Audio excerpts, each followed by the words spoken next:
Let me say this without softening it. The fastest way to lose respect is to ask for it, not shout, not fail, not even make mistakes. The moment you beg for attention, for love, for validation, for understanding, something invisible breaks. You don't hear it. You don't see it. But people feel it instantly, because the world is brutally honest about one thing: need repels. Control attracts. And before you say, "I'm not begging. I'm just being honest. I'm just being kind. I'm just expressing myself," that's exactly how begging hides. This is for you if you've ever felt overlooked, disrespected, taken lightly, if you've ever felt like you're always giving more than you receive, and you can't explain why. Here's the truth: most people never hear. People don't disrespect you because you're weak. They disrespect you because you signal weakness without realizing it. And the strongest signal of all is begging, not on your knees, not with tears, but in subtle ways, over-explaining yourself, chasing responses, trying to be understood, asking for reassurance, justifying your worth. Machiavelli understood this centuries ago. He didn't speak in comfort. He spoke in reality, and reality says this: power is never given to those who ask nicely. It is conceded to those who don't need to ask, think about it. The person who texts again and again loses value. The employee who overpleads loses authority. The partner who begs for effort loses attraction, not because they're bad people, but because need flips. The power dynamic and power dynamics exist whether you believe in them or not. Here's where most people get it wrong. They think begging is kindness. They think humility is submission. They think being agreeable earns respect. Humility is strength. Humility is strength with restraint. Submission is strength surrendered. When you place yourself beneath others emotionally, you invite control, not compassion. And once someone senses they can ignore you, they will, not because they're cruel, but because humans instinctively follow hierarchy. If you've ever said, "I just want you to understand me. Why are you treating me like this? I did everything for you. Please, just explain," that wasn't communication. That was unintentional begging. And the more you explain, the weaker you sound, because power never explains itself unnecessarily. Strong people don't convince. They don't plead. They don't chase closure. They withdraw. They let silence speak. That's why appearing needy is more dangerous than appearing cold. Coldness creates distance. Distance creates respect. Here's the part that should worry you. Most people don't even realize they're begging. They think they're being mature, emotionally open, authentic. But what they're really doing is trading leverage for comfort. They'd rather be heard than be respected, and the world makes them pay for it. If you don't control your need, others will control you. This isn't about becoming cruel. This isn't about hurting people. This is about stopping the silent behaviors that drain your power. Because once people sense you need their approval, their behavior changes. They reply slower. They listen less. They test boundaries. And suddenly, you're the one adjusting. The brutal truth is this: the moment you start begging, you've already placed yourself beneath them. And climbing back up is harder than ever. Stepping down, but here's the twist. Begging doesn't start with words. It starts in the mind. And once you see it, you can never unsee it. Begging doesn't start when you ask. It starts long before that. It starts the moment you feel uncomfortable with silence, when you send a second message, just to make sure they saw the first one, when you explain something again, hoping this time they'll finally understand, when you feel tension and rush to fix it. That's where begging is born, not from weakness, from anxiety. The human brain hates uncertainty. It would rather feel embarrassed than ignored. So when you don't get a response, your mind fills the gap. Did I say something wrong? Should I clarify? Maybe I need to explain myself better. And without realizing it, you start chasing relief. That chase becomes a habit. You over-justify. You over-give. Not because you want to, but because your nervous system is begging for comfort. Here's the dangerous part. The more you explain, the more you communicate that your position is weak. Strong positions don't require defense. They require presence. Machiavelli understood this. He knew that power disappears the moment you look like you need approval to stand. Think about how often people say this line. I just wanted to explain myself. That sentence sounds innocent, but underneath it is fear. Fear of being misunderstood.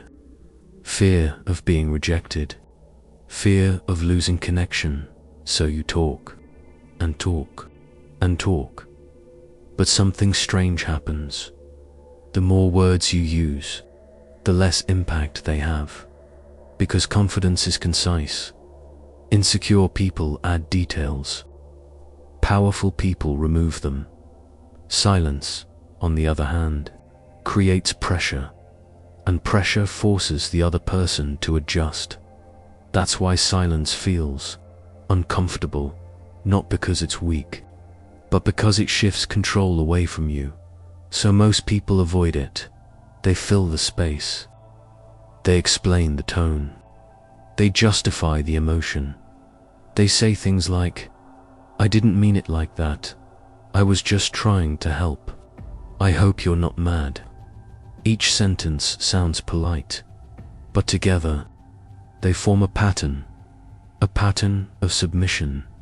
Another form of begging hides in validation seeking, when you wait for reactions, for likes, for approval, when your mood rises and falls based on how others respond. That's not connection, that's dependency. And dependency is visible. People may not say it out loud, but they feel it. They sense when your confidence is borrowed instead of owned. Here's the truth. The world does not reward emotional exposure.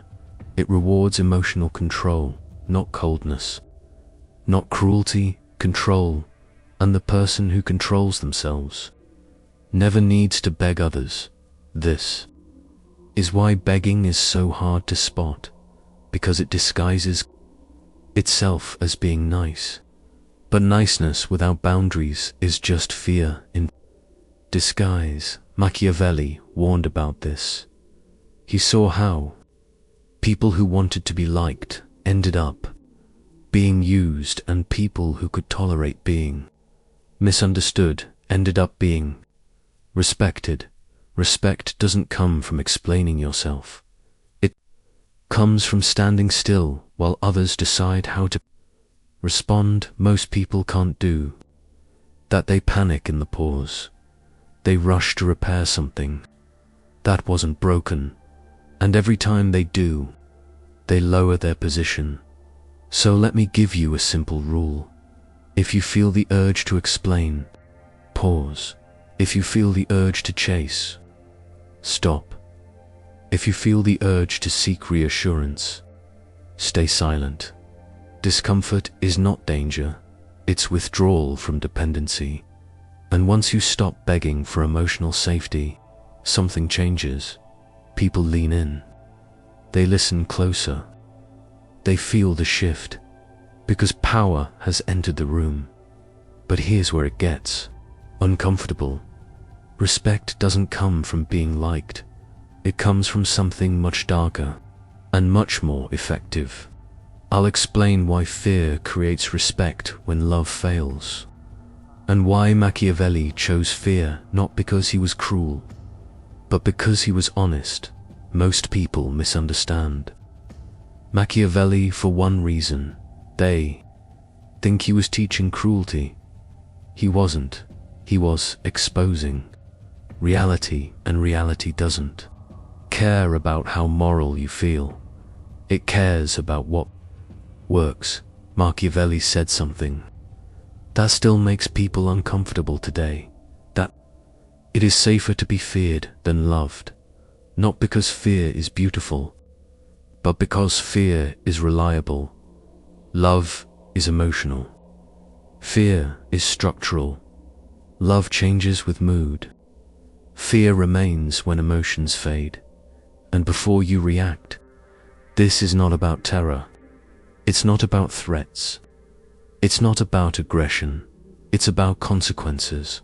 Fear, in its controlled form, is simply the awareness that boundaries exist, that actions have costs, that disrespect won't be ignored. Most people fail here. They want to be loved and respected, but they sacrifice structure for affection. They tolerate behavior they shouldn't. They forgive too fast. They explain too much. And slowly, respect erodes, not because people are evil, but because humans test limits. Always, if there is no consequence, the line moves. This is why nice people are often ignored. Not hated, ignored. Ignored because there is nothing to lose by crossing them. Machiavelli understood this instinct.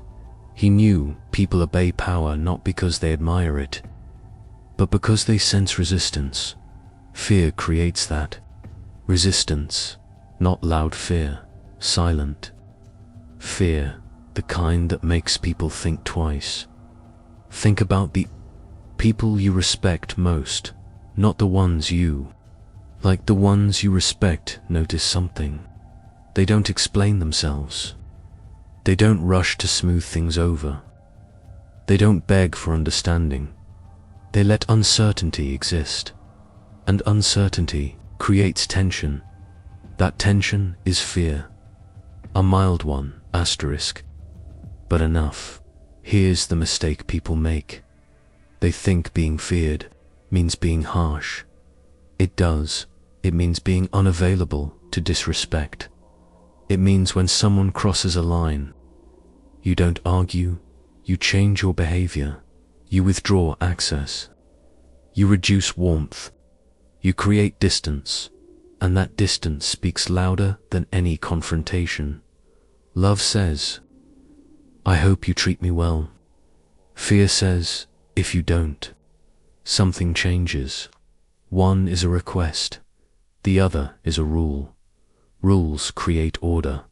Order creates respect. This is why begging never works, because begging removes consequences. When you plead, you're telling the other person that losing you isn't a loss. That's a dangerous message. Machiavelli warned rulers about this exact thing. If people stop fearing loss, they stop valuing what they have. And this applies everywhere. Relationships, work, social life. The moment you show that you'll stay, no matter how you're treated, respect dies. Fear doesn't mean people hate you. It means they're careful with you, and careful behavior is the foundation of respect. Now, here's the uncomfortable part. Fear only works if you can control yourself. If you react emotionally, you lose authority. If you explode, you look unstable. True fear is calm, measured, predictable in principle, unpredictable in reaction. People know the boundary exists. They just don't know exactly where you'll enforce it, and that uncertainty keeps them in line. But none of this works if you're still. emotionally available to everyone, because the moment people feel they can pull reactions out of you, fear disappears, respect disappears. I'll show you how powerful people create fear without raising their voice, without threats, without confrontation. By using one simple weapon most people are terrified to. Use silence. Silence is not weakness. It only feels that way too. People who need control through words. Machiavelli understood something. Most people fear. You don't gain power by speaking. More, you gain power by withholding yourself. Emotional. Withdrawal is not punishment. It's not manipulation. It's not cruelty. It's a signal that access to you is not unlimited. Most people give their emotions away freely. They respond instantly. They explain their feelings. They offer reassurance before it's earned. And in doing so, they remove their own value, because value is always tied to scarcity.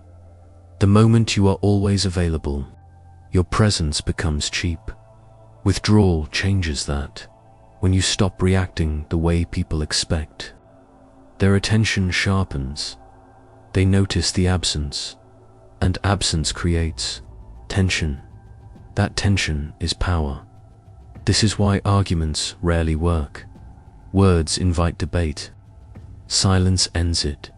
When someone disrespects you and you argue back, you stay in their frame.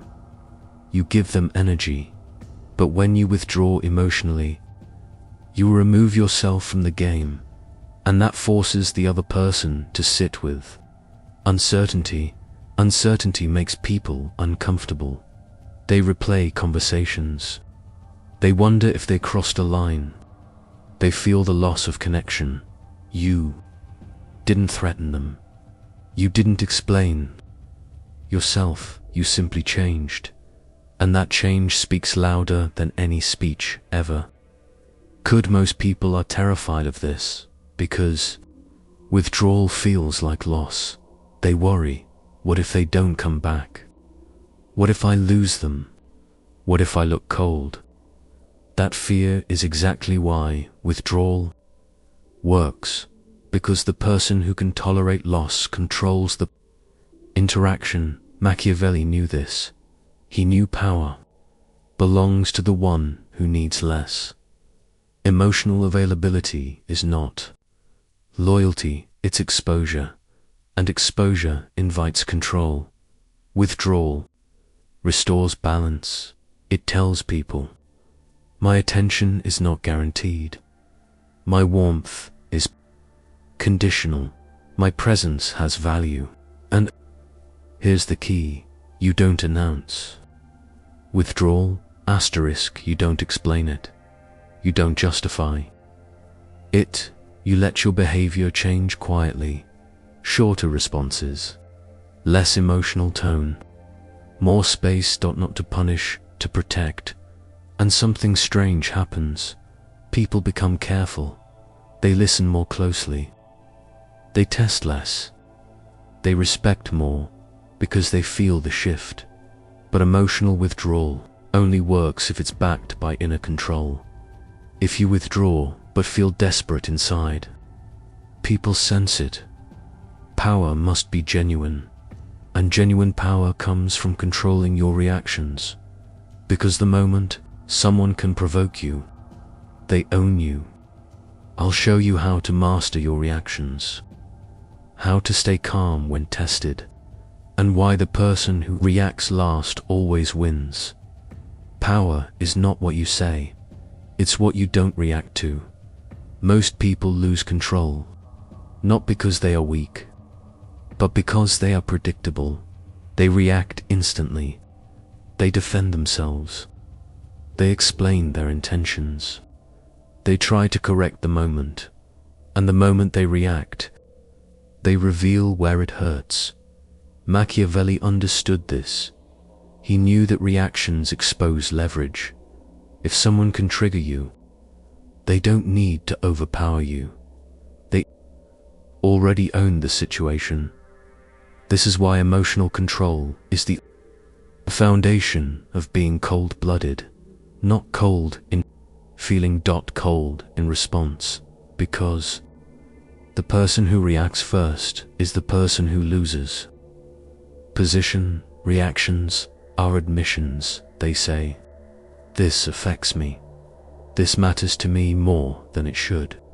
And people use that information, sometimes unconsciously, sometimes deliberately. Either way, the outcome is the same. So powerful people do something different. They pause. That pause feels unnatural at first. Your body wants to respond. Your ego wants to defend. Your emotions want release. But control is learned in the space between stimulus and response. That space is where power lives.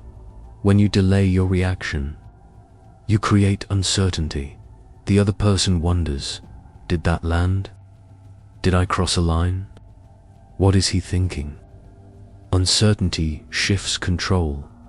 This is why unpredictability is more powerful than aggression. Aggression is obvious, predictable. Unpredictability keeps people alert. But here's the discipline. Cold-blooded control is not suppression, it's selection. You don't kill emotion. You decide when to express it. You let others show their hand.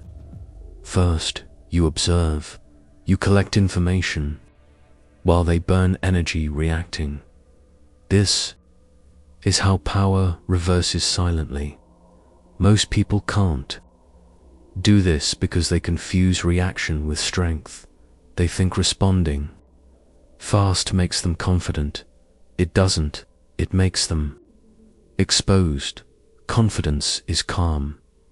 Calm signals stability, and stability commands respect. Think about it. When someone insults you and you don't react, the room feels it. When someone tries to provoke you and you stay still, the tension shifts to them. They become uncomfortable because they expected control and you denied it. This doesn't mean you tolerate disrespect. It means you respond strategically, not emotionally. Sometimes the strongest response is no response at all. Sometimes it's distance. Sometimes it's reduced access. Sometimes it's a delayed decision. But it's never impulsive.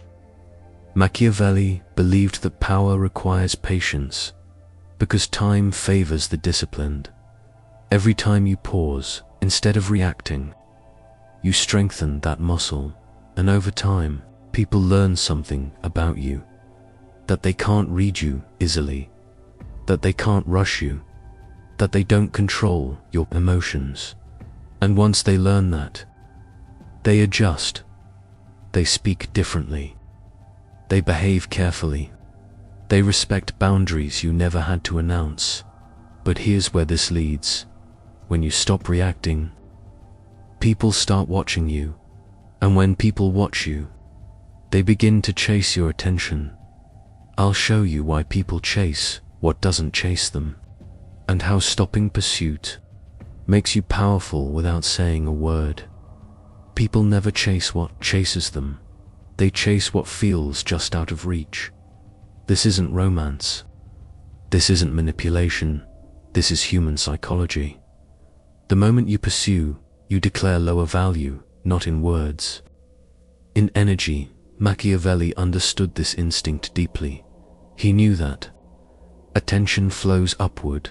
Those who chase signal need. Those who wait signal importance. This is why begging destroys attraction, because attraction requires imbalance. The person who needs less controls more. When you stop chasing responses, people feel it. When you stop initiating constantly, people notice. When you stop trying to convince, people lean in. Not because you changed them, because you changed your position. Scarcity creates value. Availability destroys it. This is why powerful people are never in a hurry. They don't rush conversations. They don't push decisions. They don't seek closure. They let others come to them. And the reason this works is simple. People are drawn to stability when someone isn't chasing approval. It signals inner confidence. Confidence is attractive in every context: work, relationships, social dynamics. But here's the trap. Most people fake detachment. They pretend not to care. But inside, they're desperate. That never works. People sense emotional attachment even when you hide it. Asterisk. Real power comes when you genuinely stop needing outcomes. When you accept loss before it happens. That's when pursuit reverses. Because the person who can walk away without drama holds leverage. Machiavelli believed that control belongs to those who are prepared to lose. Loss is not weakness. Fear of loss is when you're afraid to lose someone's attention. You give them power over you. When you're at peace with loss, power returns. This is why chasing kills respect. It tells people you're afraid, they'll leave, and fear is contagious. It makes others uncomfortable. But when you stay still, when you don't explain why you pulled back, when you don't announce boundaries, people fill the silence themselves. They assume value. They project importance onto you. Asterisk. Not because you ask them to, because the human mind assigns value to what it can't fully access. This is why the most powerful move is not pursuit, it's restraint. You don't disappear. You don't play games. You simply stop. Over-giving. You stop offering effort before it's earned. And once that happens, something shifts. People begin to seek you. They ask where you've been. They check in. They adjust their tone because they feel the imbalance. Change. But attraction alone is not enough. If you don't control the frame, you'll still lose power. I'll show you the invisible game called frame control, and why most people lose it before they even speak. Most people lose power before the conversation even starts, not because of what they say, but because of the frame they accept. A frame is the invisible set of rules that defines who leads and who reacts, who explains and who decides, and almost everyone walks into other people's frames without realizing it. The moment you feel the need to justify yourself, you've accepted their frame. The moment you rush to respond, you're playing their game. Machiavelli understood this clearly. He knew that power doesn't come from dominance. It comes from indifference. Whoever cares less controls the interaction. This is why powerful people don't argue facts. They don't defend positions. They don't correct perceptions. They let others operate inside uncertainty, because uncertainty weakens frames. Most people try to win arguments. Powerful people ignore them. They refuse to step into frames designed to shrink them. Instead of reacting, they pause. Instead of explaining, they redirect. Instead of chasing approval, they remain neutral. Neutrality is dangerous. It denies the other person leverage. Here's an example. When someone challenges you and you rush to clarify, you signal that their opinion matters. But when you stay calm, say less, or change the subject entirely, you redefine the frame. Now they're reacting to you. Frame control isn't loud, it's subtle. It lives in timing, in silence, in refusal to be rushed. You don't need to dominate. Conversations you need to control the pace, because the one who controls pace controls power. This is why emotionally reactive people always lose frame. They answer questions they were never required to answer. They explain decisions they didn't need to. Justify, they apologize for boundaries, and each time they do, they shrink. Machiavelli warned against this. He knew that once you accept someone else's emotional rules, you surrender authority. The strongest frame is simple. You are not in a hurry. You are not defensive. You are not seeking approval. You are self-contained, and self-contained people force others to adjust. When you stop chasing outcomes, stop proving worth, stop defending identity, people don't know how to position themselves around you. That confusion is power, because now they're guessing, and the person who guesses is not in control, but frame control collapses.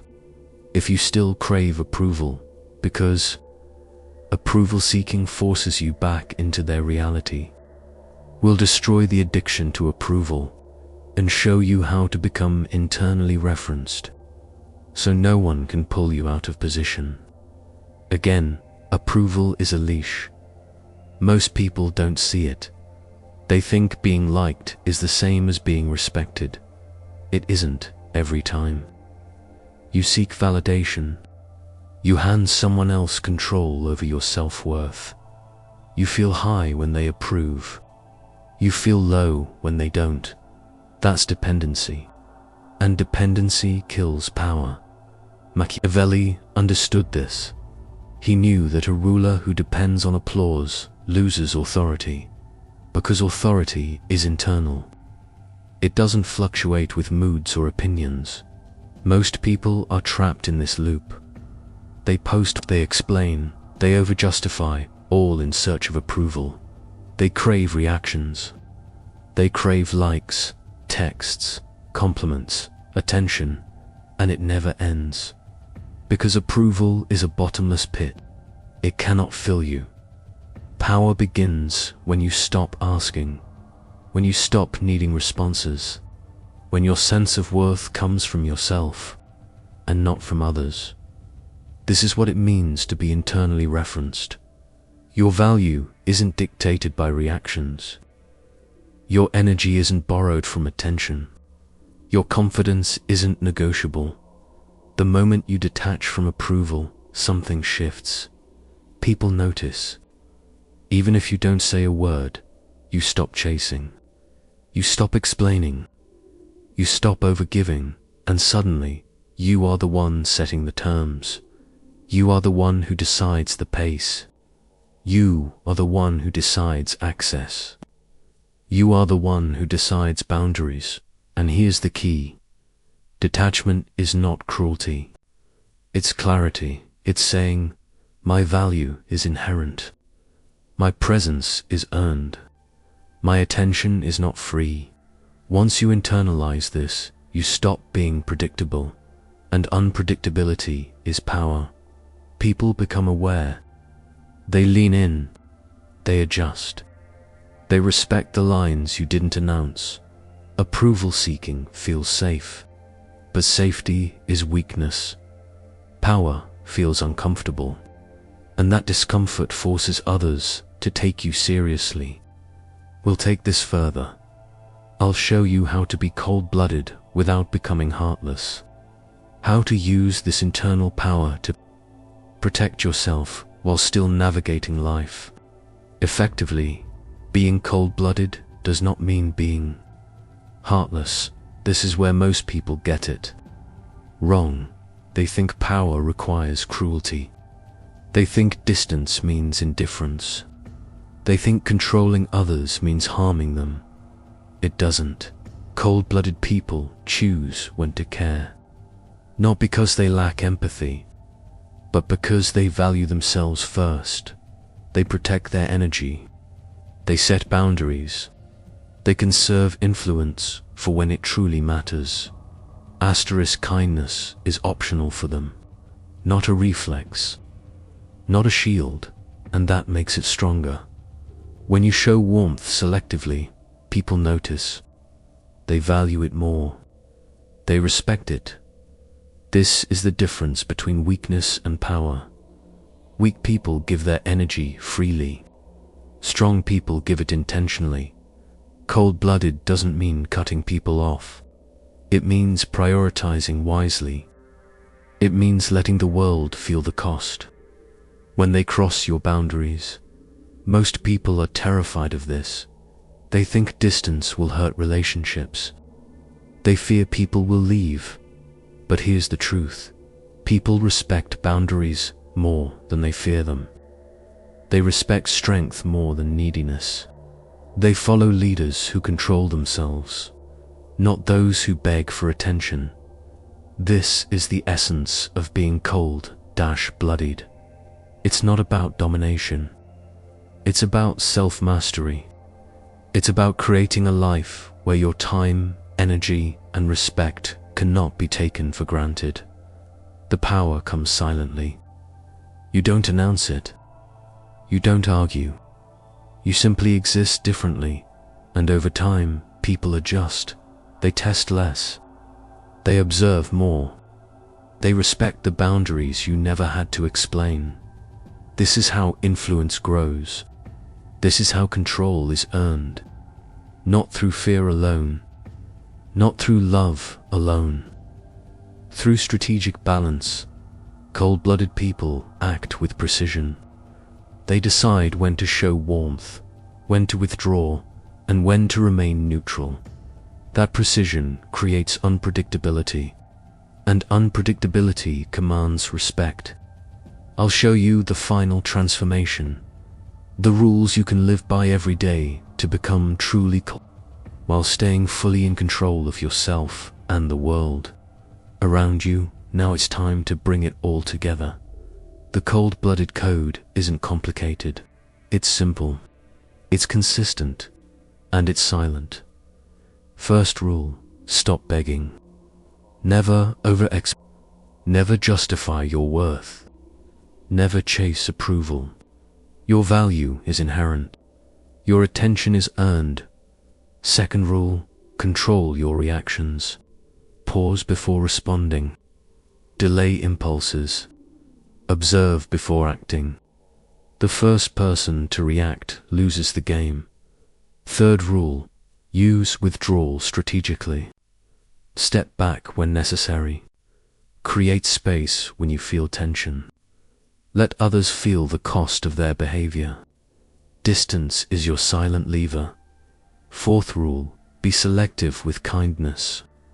Warmth is power. Give it intentionally. Never out of fear. Never to gain validation.